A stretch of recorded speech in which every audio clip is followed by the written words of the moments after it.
Infelizmente, não para por aqui. Hoje, o fim de semana realmente foi muito difícil, principalmente para as mulheres. No extremo sul do estado, na comunidade de Caraíva, também Porto Seguro, uma massoterapeuta conta que foi abusada por um homem. Esse homem invadiu a casa dela enquanto ela dormia.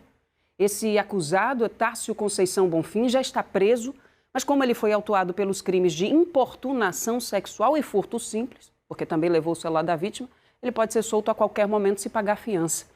A vítima é Maria do Carmo Ribeiro. Ela conversou com a nossa equipe na cidade de Eunápolis. Vamos ouvir. No dia 21 de janeiro, às 5h30 da manhã, eu acordei com um homem sobre mim. Tomei um susto. Ele estava sem camisa, de bermuda riada, com uma camiseta vermelha amarrada, cobrindo o nariz e a boca. E aí eu fiquei em choque. Vi que ele nem reagiu quando eu acordei. E não sei de onde eu tirei forças e comecei a agredi-lo. Ele tentou revidar, começou a tentar segurar meus braços, a gente entrou nessa luta corporal. O que acontece? A gente está reformando essa casa em que eu estava dormindo e o nosso banheiro estava destelhado ainda. E o agressor colocou uma escada, desceu, botou o pé no vaso sanitário e ingressou na casa por meio do banheiro, que estava destelhado. E foi por esse caminho também que ele fugiu. Fomos para a vila, começamos a notificar todos os moradores, passar as descrições dele. Muito rapidamente já começaram a buscar de novo e já vieram informações de que já desconfiavam de uma certa pessoa que estava cometendo esses atos frequentemente lá em Caraíva e me pediram para ver os objetos pessoais que ele tinha deixado para trás. Quando viram a camiseta, me disseram que o nome dele era Tássio e que a gente ia conseguir encontrá-lo. Na noite do dia seguinte, quando eu já estava angustiada, achando que não ia aparecer, mas já mais tranquila por saber o nome do meu agressor, ele foi à vila como se nada tivesse acontecido, com o meu celular dentro do bolso. As pessoas contiveram ele e falaram: a gente precisa resolver alguma coisa, espera aqui, espera aqui, espera aqui. Ele ficou nervoso, mas era uma densidade de pessoas grande. Então eu fui chamada em casa: Maria, você precisa ir lá reconhecer seu agressor. Eu fui até lá, ele estava com meu celular no bolso, usando com a mesma capinha, a mesma película. Nem isso ele teve o trabalho de tentar esconder, arrogantemente achando que não ia ser pego.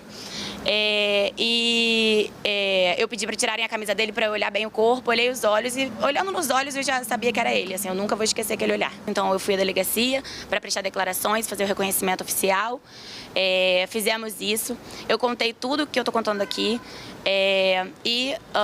Ao fim de lavrar o auto, o delegado me informou que eu estava liberado, mas no dia seguinte eu recebi a notícia de que, como o delegado imputou 2 crimes de menor potencial ofensivo, que são crimes cuja pena é de 1 a 5 anos, ou seja, a pena mínima 1, como ele é primário, ele iria pegar a pena mínima.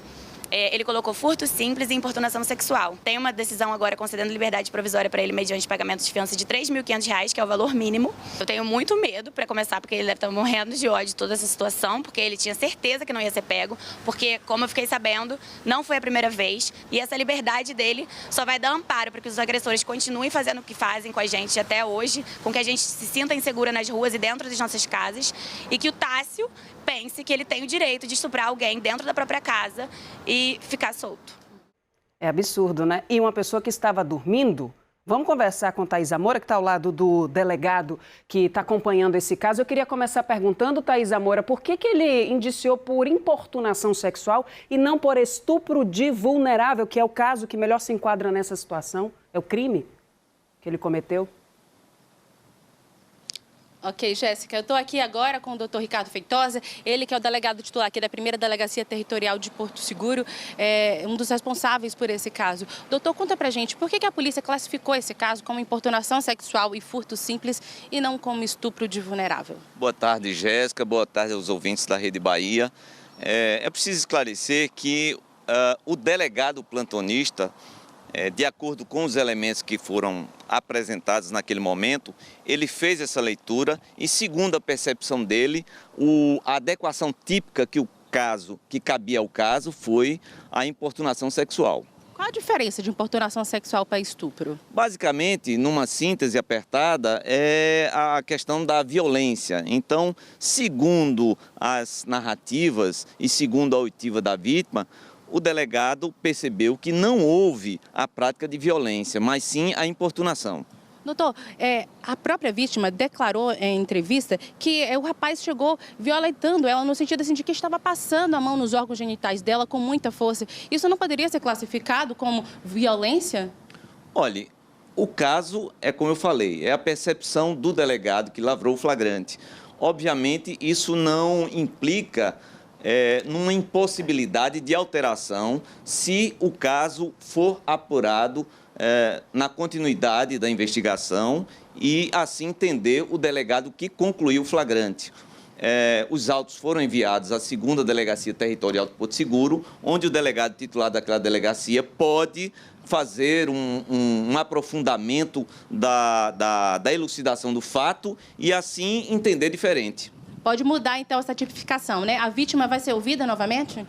A vítima pode ser ouvida novamente e nada impede que essa classificação inicial da conduta imputada ao cidadão possa mudar. Ok, muito obrigada por suas informações, doutor Ricardo. A gente lembra que o Tássio continua preso aqui na Delegacia Territorial de Porto Seguro, pois até esse momento ele não pagou a fiança de R$ 3.500. É com você no estúdio, Jéssica. Obrigada, Thaís. Essa é uma confusão que acontece muitas vezes aí por parte de alguns delegados, que é de não entender que o estupro aconteceu por falta da violência. Porque nesse caso é um estupro de vulnerável. Ela estava dormindo, ela não tinha como reagir. Então, por isso é que muitas vezes você não percebe a violência, você não constata a violência. É um crime diferente. Não é estupro simplesmente, é um estupro de vulnerável. Isso não é importunação sexual. E digo isso porque estive conversando, obviamente, com especialistas durante a manhã de hoje, com professores e criminalistas. E eu quero falar com você que está aí do outro lado, você que é mulher e você que é homem.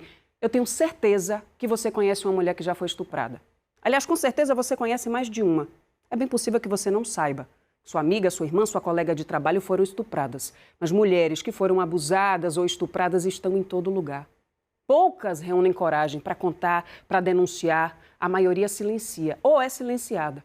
Quando a mulher vai na delegacia denunciar um estupro, muitas perguntas de agentes, de delegados, acabam sendo formas de silenciá-la. Perguntando o que ela fez ou como ela se comportou para que aquilo acontecesse, ou tipificando mal o crime. Quando a mulher vai ao DPT fazer o exame de corpo de delito, muitas vezes é novamente devassada, até pela característica do exame. Se ela teve a reação que a maioria teria, de querer se lavar para se livrar do nojo da violência, ela vai ser desmentida.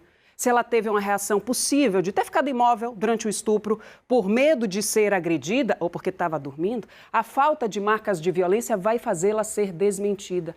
Se ela estava desacordada, porque foi drogada, porque bebeu demais, ela vai ser desmentida.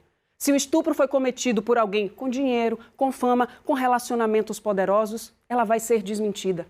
Se ela estiver confusa por causa do trauma sofrido, não souber relatar os detalhes do que houve, ela vai ser desmentida. E em qualquer dos casos, ela vai ser julgada, ela vai ser questionada, ela vai ser até acusada de ser culpada. Se por milagre nada disso acontecer, ela provavelmente vai ser estigmatizada, aquela que foi estuprada. Tudo isso, minha gente, faz com que a gente silencie. Então, quando uma mulher tem a coragem, como essa jovem, de denunciar, todos nós precisamos ampará-la. Estamos aqui para isso.